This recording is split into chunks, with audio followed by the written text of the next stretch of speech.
할렐루야. 아멘. 오늘도 참으로 복된 주일 하나님의 전에 나오신 여러분을 주님의 이름으로 환영하고 축복합니다. 모두가 기억하는 매우 슬픈 사고 중에 하나가 1995년 6월 29일에 서울에 있는 삼풍 백화점이 붕괴한 사고입니다. 저도 TV를 통해 보고 어떻게 저렇게 무너지고 많은 사람들이 죽거나 다칠 수 있을까. 무려 1000명이 죽고 다치고 그리고 시신을 찾지 못하는 정말 충격적인 큰 사건이었습니다. 그런데 그 사건 현장에 정말 안타까운 죽음이 물론 다 안타깝겠지만 있었습니다. 주얼리 샵을 하고 있었던 어느 집사님이신데 마침 그날 볼 일이 있었던 거예요. 그래서 그 집사님 사셨습니다. 왜? 그날 자기 대신 딸이 일을 했습니다. 그러니까 이 집사님은 자기가 산 게 아닌 거예요. 행복한 게 아닌 거예요. 원래 그 주얼리 샵은 엄마가 운영하고 있었고 딸은 대학생이었고 매우 착해서 엄마가 자리를 비운 사이에 도와달라고 하니까 엄마 편히 하루 일 보시라고. 그리고 딸이 해필이면 그날 바로 1995년 6월 29일 하루를 이 백화점 주얼리 샵에서 엄마를 대신해서 가게를 지켜보다가 그 딸은 영영 살아서 돌아오지 못했습니다. 그런데 더 충격적인 것은 이 엄마도 신앙이 투철한 분이었고 또 딸도 청년부에서 열심히 하나님을 섬기는 그런 귀한 믿음의 청년이었습니다. 한동안 이 엄마는 어떻게 이 사건을 받아들여야 될지 또 이 일이 어떻게 내게 일어날 수 있는지 하나님이 살아계시다면 왜 나한테 이런 불행이 찾아오는 건지 사는 것보다 죽는 게 더 나은 엄청난 심리적인 고통 속에서 현실을 받아들일 수 없어서 그는 아주 오랜 시간 동안 방황을 했습니다. 그리고 자책감에 시달렸습니다. 그래서 그런지 한국에 살지 못하고 미국으로 이민을 떠나버렸어요. 그 현장이 있는 이 땅에서 숨조차 쉴 수 없는 너무나 큰 충격이었습니다.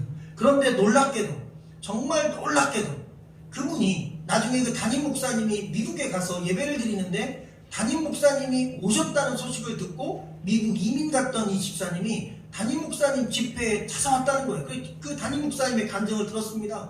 글쎄 이해를 할 수 없고 이해도 안 되고 어쩌면 보통 사람 같으면 믿음을 떠나야 되는 환경인데 그래도 바로 이 여자 집사님은 그 딸을 잃은 슬픔 하나님께서 어떤 대답도 해주지 않으셨지만 그는 끝까지 예배를 중단하지 않았고 기도하는 일을 멈추지 않았고 하나님을 믿고 의지하는 그 신앙의 걸음을 결코 소홀히 하지 않았다는 것입니다. 상처는 상처대로 안고 믿음의 길은 믿음대로 그냥 꿋꿋이 계속 간 거예요. 세월이 많이 흘렀습니다. 아직도 딸을 잃은 아픔은 해결은 안 됐어요. 그 슬픔은 그대로 좀 남아 있습니다. 그럼에도 불구하고 마음속에 하나님께서 주시는 그 신앙을 통해 주시는 내가 그래도 내게 주어진 삶의 의미가 있으니 내 딸이 먼저 간 이 아픔을 끌어안고라도 내가 살아남은 이유는 내가 그래도 내 딸이 해야 될 일, 내가 해야 될 일, 무언가 나에게 사명이 있기 때문이 아닌가라고 해석하고 그리고 주어진 삶을 꿋꿋이 걸어오고 있다고 담임 목사님께 말씀드렸을 때 그 목사님은 눈물을 흘리지 않을 수 없었다는 것입니다. 여러분 신앙의 힘이란 고난을 당하지 않는 것이 아닙니다. 신앙의 힘은 고난을 만나도 고난을 가르고 지나가는 힘인 것입니다. 신앙이 있으니까 고난을 남다르게 통과하는 것입니다. 믿음이 있으니까 어려움을 남다르게 대처하는 것입니다. 만약 어려움이 있을 때 그리고 고난이 있을 때 누구나 다 넘어진다면 그건 신앙과 관계 없는 것일 것입니다. 믿는다고 해서 좋은 일만 생기지 않습니다. 예수 그리스도를 믿고 신앙생활 잘한다고 해서 우리 주변에 우리 삶 가운데 내 가족과 자녀들에게 늘 좋은 일만 일어나지 않습니다. 더 놀라운 일이 있습니다. 여러분 좋은 일이 꼭 좋은 일만 아닌 것입니다. 나쁜 일이 꼭 나쁜 결과만 있는 건 아닌 것입니다. 성경 말씀에서 제가 가장 사랑하는 말씀 중에 하나가 모든 것을 합력하여 선에 이르게 하시는 하나님이라는 말씀입니다. 여러분 나쁜 일도 그 나쁜 일이 우리의 주어진 다른 어떤 일과 만나서 내가 더 성장하는 기회를 만든다면 그 나쁜 실패의 경험이 성장의 기회가 되기도 하는 것입니다. 상처가 상처로 끝날 수도 있지만 그 상처 때문에 다른 상처를 받은 사람을 위로하는 자리에 가기도 하는 것입니다. 그래서 모르는 것입니다. 신앙은 상처도 새로운 회복으로 아픔도 새로운 희망으로 바꾸는 놀라운 능력이 있는 것입니다. 그래서 신앙생활하는 것은 그냥 그렇게 가벼운 일이 아닌 것입니다. 오늘 말씀에도 해석이 불가한 그리고 답이 없는 인생이 소개됩니다. 오늘 본문에는 날 때부터 맹인으로 태어난 사람이 나옵니다. 운명입니다. 아니 중간에 사고로 앞을 못 보게 된 것도 아닙니다. 그냥 태어났는데 앞을 못 보는 아가인 것입니다. 그 엄마 아빠는 얼마나 가슴이 찢어졌을까요? 오늘 말씀에서 우리가 다룰 수는 없지만 그 아버지도 앞을 못 보는 사람이었을 가능성이 거의 100%입니다. 어머니도 앞을 못 볼 가능성이 거의 100%예요. 그 당시 장애인은 장애인과만 결혼할 수 있었습니다. 장애가 있으면 장애 있는 사람만 결혼하지 건강한 사람과 결혼하는 일은 없었던 시대입니다. 그러니 부모도 장애가 있고 그리고 자녀를 낳았는데 유전적으로 자녀도 앞을 못 봅니다. 이 집안은 대대로 어둠, 짙은 흑암의 집안이었습니다.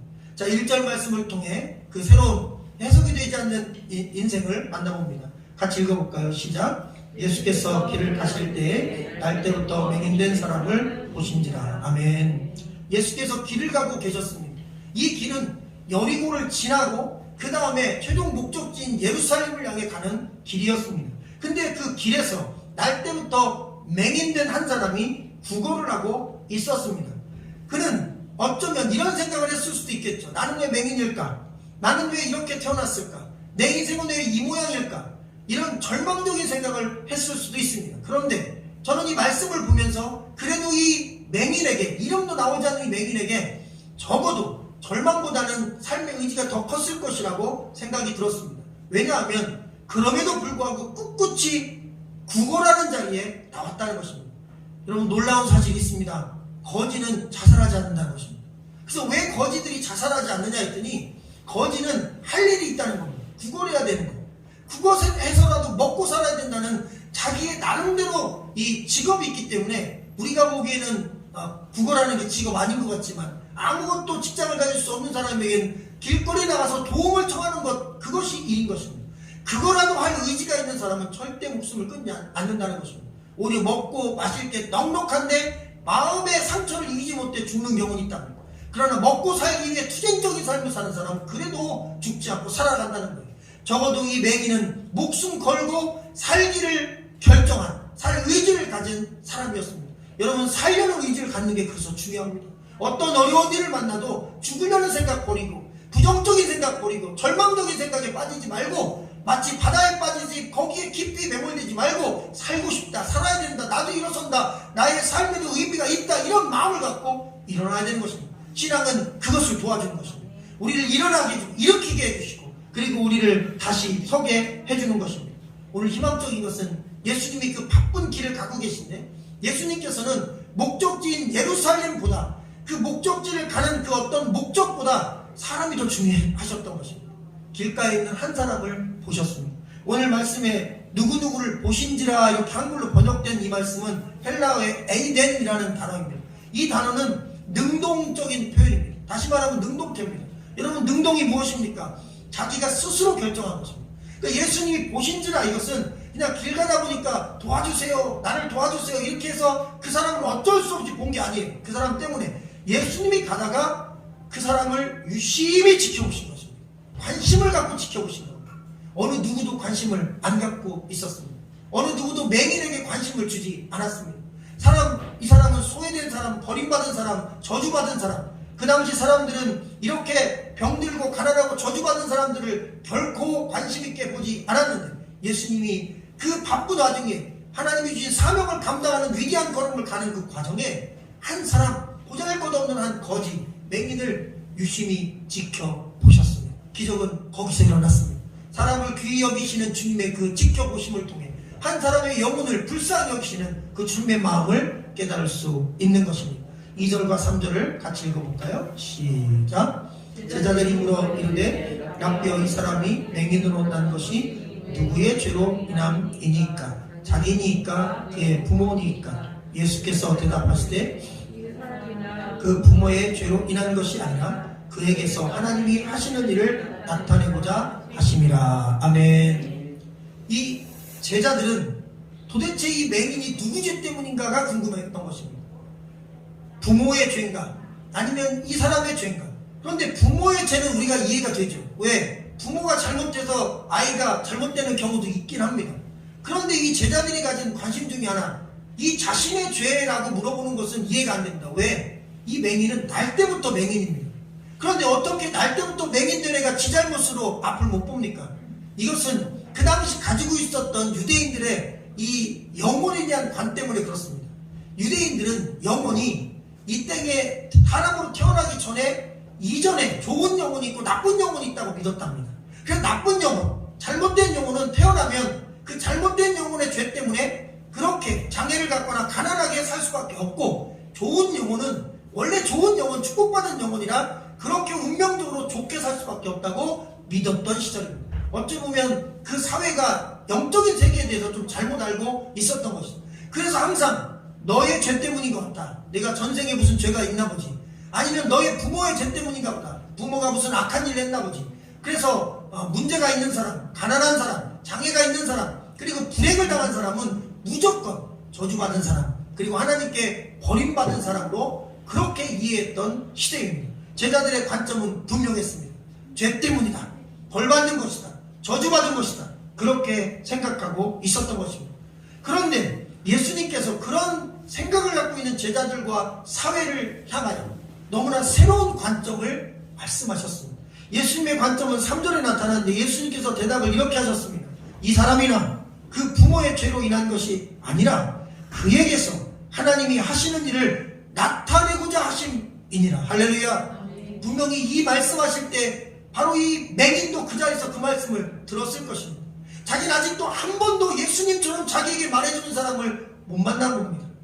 모든 사람이 다 너 죄 때문이야, 이 죄인아, 저주받은 사람아, 이렇게 자기를 비난하고 비판하고 무시했는데, 아니 갑자기 자기 곁에 나타난 한 분이 와서 사람들이 똑같이 얘기할 때 아니라고, 이 사람 죄 때문이 아니라고, 이 사람이 이렇게 불행하게 사는 건 부모의 죄도 아니라고, 하나님이 이 사람을 통해 할 일이 있는 거라고, 이 사람은 사명자라고, 이 사람에게는 인생의 의미가 있다고. 여러분, 그때 이 앞을 못 보는 이 맹인은 우리가 그 심정이 성경에 써있지 않지만 얼마나 감격스럽겠습니까? 나는 절망하고 있었습니다. 우리 집 가난해. 나는 절망하고 있어요. 우리 아버지 어머니는 너무나 불행해. 나는 절망하고 있었어. 나는 내 인생이 너무 어둡고 앞으로 나는 흑수저라, 아무것도 할 수 없을 거야. 나는 절망에 빠졌을 때 누군가 얘야, 내가 너를 보니 이런 장점이 있어서 너 앞으로 크게 성공할 것 같다. 너가 마음만 있으면 내가 널 도와줄게. 만약 누군가 그런 사람을 만난다면 얼마나 용기가 나겠습니까? 예수님이 지금 이 맹인에게 그런 분이었습니다. 이에게 소망을 주셨습니다. 그리고 너의 인생이 불행한 것이 아니라, 불행이 아니라 하나님의 사명이 있는 것이다. 새로운 의미를 부여해 주신 것입니다. 사람들은 과거에 집착합니다. 옛날에 무슨 죄를 졌으니까 지금 이렇지. 부모가 무슨 잘못했으니까 지금 이렇지. 제자들도 그렇게 생각했습니다. 근데 예수님은 이 사람이 과거에 무슨 일 때문에 현재 무슨 상황이 되었다 이런 거 관심이 없었어요. 예수님 이 사람 맹인이라는 것에도 관심이 없었어요. 이 사람이 왜 맹인 되었냐, 과거에 무슨 일 때문에 되었냐 관심이 없었어요. 예수님은 오히려 지금 맹인이지만 이 사람을 통해 하나님이 할 일이 있다, 미래에 하나님이 이 사람을 기대하고 있다, 미래지향적으로 이 사람을 보신 것입니다. 여러분, 성경은 미래지향적입니다. 우리의 과거가 어두웠든 죄가 많았든 과거를 묻지 않아요. 지금 바로 현재 나만 보는 게 아니라 미래에 내가 어떻게 변화되어 하나님께 쓰임받을지를 보시는 것입니다. 할렐루야. 여러분, 우리 교회가 시작한 지 얼마 안 된 작은 교회지만 앞으로 우리 교회가 차근차근 커져서 우리 교회를 통해 하나님이 하실 큰 일이 있을 것입니다. 할렐루야. 이렇게 주님이 의미 부여를 해주는 거예요. 그리고 저와 여러분에게 사랑하는 딸아, 사랑하는 자녀야, 나이가 많다고, 내가 또 환경이나 상황이 어떻다고, 몸에 질병이 있다고, 내가 물질이 좀 부족하다고, 그리고 가정에 어떤 어려움이 있다고 절망하지 마라. 나는 너를 통해 큰 계획이 있다. 나는 너를 통해 큰 일을 하길 원한다. 내가 너를 크게 쓰리라. 내가 너를 도우리라. 나는 너의 여호와, 너의 하나님이니라. 할렐루야. 그래서 힘이 나는 것입니다. 지금의 나를 보는 게 아닙니다. 과거에 부족한 나를 보는 게 아니에요. 하나님이 함께하여 아름답게 변할 나의 미래를 보시는 것입니다. 그분이 함께하면 미래가 달라집니다. 그분이 역사하면 우리 장래가 달라집니다. 할렐루야. 죽어도 살고 또 살아있으면 하나님의 영광이 나를 통해 있고, 주님 말씀하십니다. 너는 하나님의 일을 위해서 지금 이렇게 살고 있는 거야. 내가 너를 통해 큰 일을 이룰 것이다. 아멘. 여러분, 이런 희망과 또 미래에 대한 하나님의 위대한 선포가 오늘 말씀을 통해 저 여러분을 새롭게 함을 믿으시기를 주의 이름으로 축원합니다. 아멘. 김혜자 씨가 밤잠을 자다가도 벌떡벌떡 일어난대요. 국민 엄마 김혜자 씨가. 그 왜 그렇게 됐냐 했더니 이 정신적인 트라우마가 생겼는데 기아 대책 통해서 이 아프리카에 있는 그 뼈밖에 안 남은 아가들을 정기적으로 보다 보니까 그게 자꾸 생각나는 거예요. 거기서 울었던 게 자꾸 생각나고 그 전혀 도와도 표시도 안 나는 그 아픔을 겪고 있는 그 기아 여덕이는 그 정말 말할 수 없는 끔찍한 현장을 보고 그것이 자꾸 자기에게 너무 데자뷰가 되어서 너무 힘들다는 것입니다. 여러분, 어느 무신론자가 이런 고백을 했습니다. 자기가 왜 무신론자가 됐느냐 누가 물으면 난 이렇게 대답하고 싶다. 내가 아프리카에 가서 기아 현장에서 그 아이들을 보고 그 엄마를 보았다. 그들을 돕는 역할을 했다. 그런데 그 엄마와 그 아이가 삐쩍 말라서 죽어가고 있는, 굶어 죽어가고 있는 그 모습을 보며 내 안에 이런 질문이 생겼다. 하나님이 살아계시면 왜 이 땅에 저런 기아의 문제, 고통의 문제, 질병의 문제, 장애의 문제, 아픔의 문제가 있는 겁니다. 당신 살아있으면 왜 이 사람들이 여기서 굶어 죽고, 그리고 부유한 나라에서 음식이 남고 양식이 남아서 바다에다가 집어 던지고, 그리고 소나 돼지나 짐승한테 먹을 걸 나눠주고, 그리고 땅에 파묻고, 여기는 왜 굶어 죽습니까? 당신 살아계시면 이럴 수 있는 것입니까? 나는 확실합니다. 신은 없습니다. 이 현장에서 나는 그렇게 깨달았습니다. 저는 죽을 때까지 무신론자로 살 겁니다.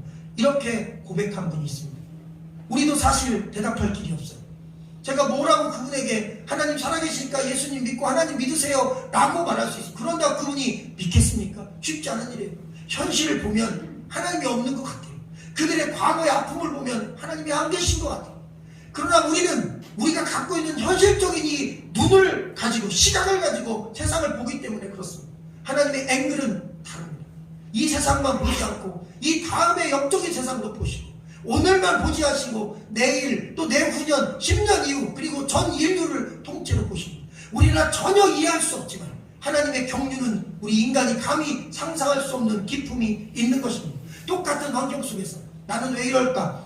나는 왜 약조건 속에서 살까? 내 인생은 왜 이런 일만 일어나는 걸까? 이렇게 과거에 집착하고 현재에 매몰되지 않고 미래를 생각했던 한 사람, 지난번 설교에 한번 소개했던 미국 백악관 차관보 강영호 박사입니다. 그가 이런 말을 했습니다. 내가 맹인 된 것은 장애가 아니라 사명이다. 이것은 그냥 입에서 가볍게 나온 말이 아닙니다. 만약 저는 장애가 없습니다. 장애는 여러분, 장애는 고통이 아니라 사명입니다. 100번 1000번 말해도 그건 빈말일 뿐입니다. 진짜 어려움을 당한 분 아니면 이런 말 할 수가 없는 겁니다. 그런데 본인이 앞을 못 봅니다. 그것도 중간에 시력을 잃어서 어려움을 당하고 있었습니다. 그가 시력을 잃은 그날 8시간 만에 그 소식을 듣고 어머니가 돌아가셨습니다. 그리고 얼마 되지 않아서 자기 누나가 자기 동생 셋 돌보느라고 너무 어렵게 일해가지고 누나도 영양실조로 죽었습니다. 자기는 앞을 못 봐서 가장 역할이 안 돼요. 동생 둘을 고아원에 보내고, 그리고 이산가족이 되어 뿔뿔이 흩어졌습니다. 울고 싶어도 눈물도 안 날 정도로 너무나 가슴이 찢어집니다. 부모가 다 돌아가셨어요. 아버지는 초등학교 때 돌아가셨어요. 어머니는 자기 때문에 돌아가셨어요. 누나도 자기 때문에 세상 떠났어요. 동생들도 자기 때문에, 자기가 앞을 못 보는 것 때문에 고아원에 들어갔어요. 이제 절망하고 그냥 자살하면 되는 겁니다. 근데 그는 마음속에 이렇게 생각한 겁니다. 내가 지금 비록 과거가 슬펐고 내가 불행한 인생 속에 살고 있고 내가 지금 앞이 안 보이지만 꼭 눈으로만 세상을 보는 것이냐, 예수 그리스도가 내 인생의 빛이 되시고 그분이 나를 돕는다면 내 삶이 의미가 있을 수 있겠다. 내 삶이 미래가 있을 수 있겠다. 그는 희망을 가졌습니다. 그래서 비록 그때 당시엔 장애인 돕는 시설도 없어서 그냥 방에 가둬놨다는 거예요. 그냥 방에 가둬놓은 거예요. 아무도 도와주지 않은 거예요. 그냥 시설이라는 게 가두기만 한 거예요. 밥만 먹이고. 근데 거기에 한 대학생 봉사단체가 찾아왔어요. 그 아이들에게 학습을 가르쳐주고 정자를 가르쳐주고, 그리고 그들이 대학 갈 수 있도록 검정고시를 볼 수 있도록 도와주고, 그리고 거기에서 좋은 배우자를 만나 결혼하고 대학에 가고 미국 유학을 가고, 그리고 장애인으로서 미국에서 가장 높은 위치에 올라가 다른 장애인들을 돕고, 지금은 유엔에 들어가서 거기서 또 역시 세계에 있는 모든 장애인들을 위하여 영향력을 끼칩니다. 그분이 앞이 못 보이는 상태에서 이야기한 것입니다. 내가 이런 장애를 얻은 것과 아픔을 겪은 것은 꼭 고통과 아픔만이 아니라 사명이 있기 때문일 것이다. 그리고 나는 그 사명을 바라보고 최선을 다해 살았다. 그리고 지금 이렇게 살고 있다는 것입니다. 여러분, 그분이 가장 도전받은 말씀이 오늘 이 본문의 말씀입니다. 사람들은 다 저주받았다, 다 너는 망했다, 너는 실패했다 얘기하는데 예수님이 아니다, 이 사람 죄 때문이 아니고 부모 때문도 아니다. 유전 때문도 아니다. 이 사람 통해서 하나님이 하실 일이 있다. 새로운 의미를 부여해 주신 것입니다. 여러분, 저와 여러분을 통해서 하나님이 하시고 싶은 일이 있는 것입니다. 혹시 과거가 불편한 분 계실 수 있어요. 부모 형제 만나기 어려움인 분도 있어요.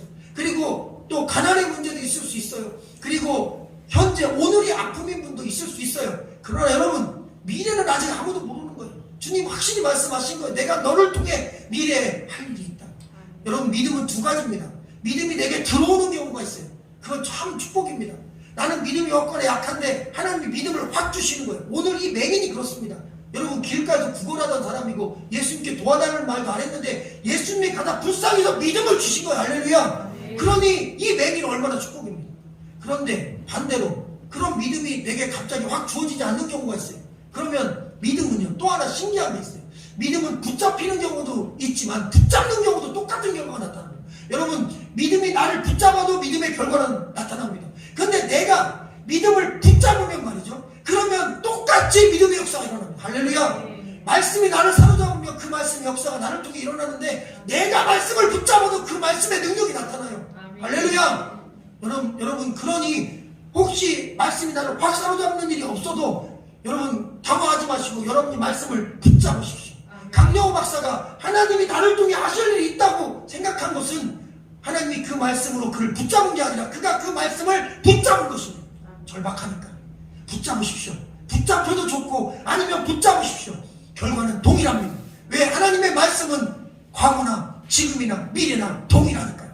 여러분, 붙잡히지 않으면 붙잡으면 됩니다. 붙잡으면 돼요. 의지적으로 붙잡으면 돼요. 할렐루야. 믿음을 붙잡으세요. 말씀을 붙잡으세요. 예배를 붙잡으세요. 기도를 붙잡으세요. 성경을 붙잡으세요. 하나님을 붙잡으세요. 그분이 나를 붙잡아 주시든 내가 그분을 붙잡든 결과는 그분의 능력으로 동일하게 나타나는 것입니다.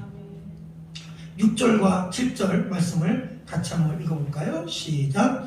이 말씀을 하시고 땀에 침을 뱉어 진흙을 이겨 때에 눈에 바르시고 이르시되 실로암 못에 가서 씻으라 하시니 실로암은 번역하면 보냄을 받았다는 뜻이라.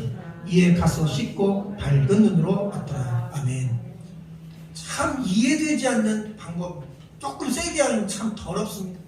예수님의 침도 침은 침이잖아요. 근데 침을 뱉어가지고 진흙만 이겨서 좀 붙여주시지. 천지창조도 진흙만 가지고 하셨는데 굳이 거기 예수님의 침을 뱉어가지고. 그 사실 이 소경이 앞을 못 보니까 그게 침을 바른 건지 진흙인지 헷갈려가지고 그냥 발랐지. 눈 뜨고 보는 사람들은 참 더러웠을 겁니다.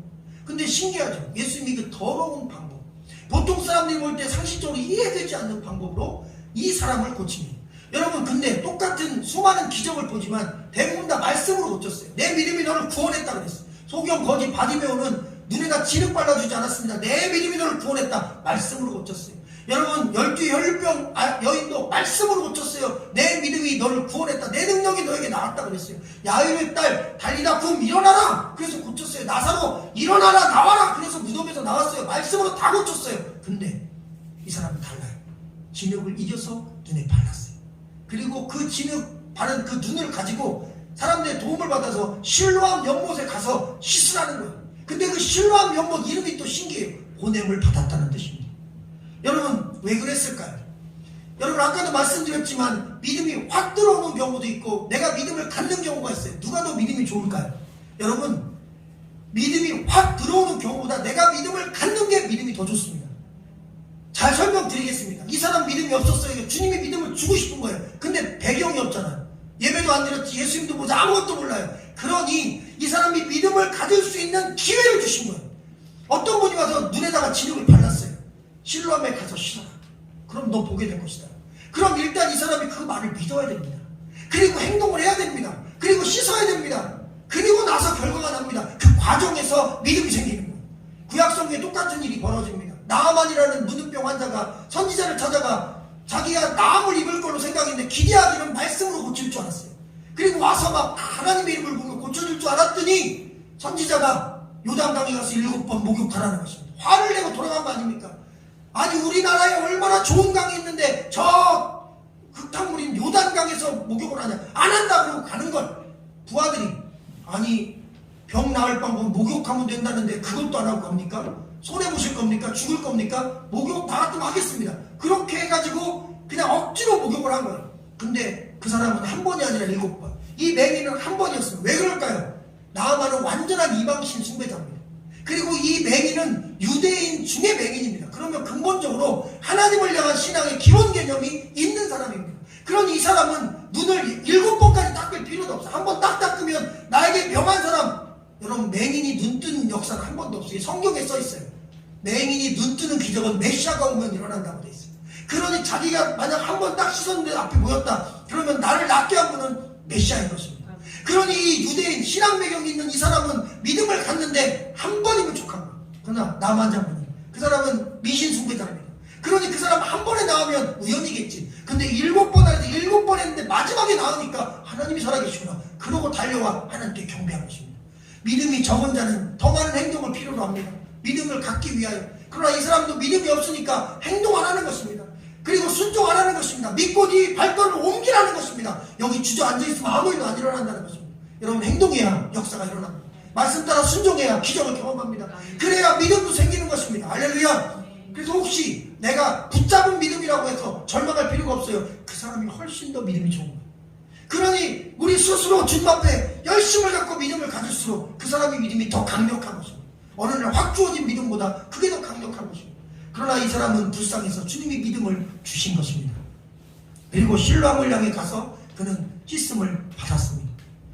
오늘 말씀을 보면 이 실로암은 보냄을 받았다는 뜻인데, 이것을 직역하면 그것은 보냄을 받았다라고 해석할 수 있습니다. 여기서 그것을 예수님으로 바꾸면 예수님은 보냄을 받은 분이라 이렇게 말할 수 있습니다. 원래 실로암은 인공 연못입니다. 기온샘이라는 멀찍이 있는 샘에서부터 수로를 히스기야 왕이 만들어서 그리고 시내 한복판에다가 이 인공샘이 실로암 연못을 만든 것입니다. 그래서 사실 기온샘에서 자연적으로 만들어진 샘에서부터 수로로 보내진 물이다. 그래서 이름이 실로암, 보내진 물, 보내진 물이라는 뜻이에요. 그런데 여러분, 예수님이 바로 하나님이 우리에게 보내주신 생수인 것입니다. 예수님이 바로 하나님이 우리에게 보내주신 빛이신 것입니다. 예수님이 바로 저와 여러분을 구원하기 위해서 하늘에서 이 땅으로 보내주신 분임을 믿으시기를 주의 이름으로 축원합니다.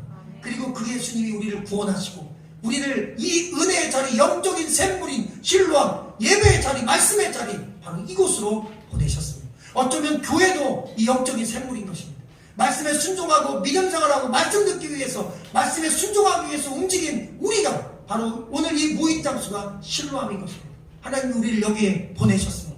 그리고 하나님의 말씀을 통해 우리의 눈이 열려서 말씀을 통해 진리를 보게 하시고, 말씀을 통해 내 인생에 의미가 있음을 깨닫게 하시고, 절망이 아니라 좌절이 아니라 포기가 아니라, 그리고 인생을 버리는 것이 아니라 새로운 희망을 갖고 일어설 수 있는 안목을 갖게 하시고 관점을 갖게 하시고, 그렇게 나를 회복시키는 영적인 실로암, 거기가 바로 이곳임을 믿으시기를 주의 이름으로 간절히 축원합니다.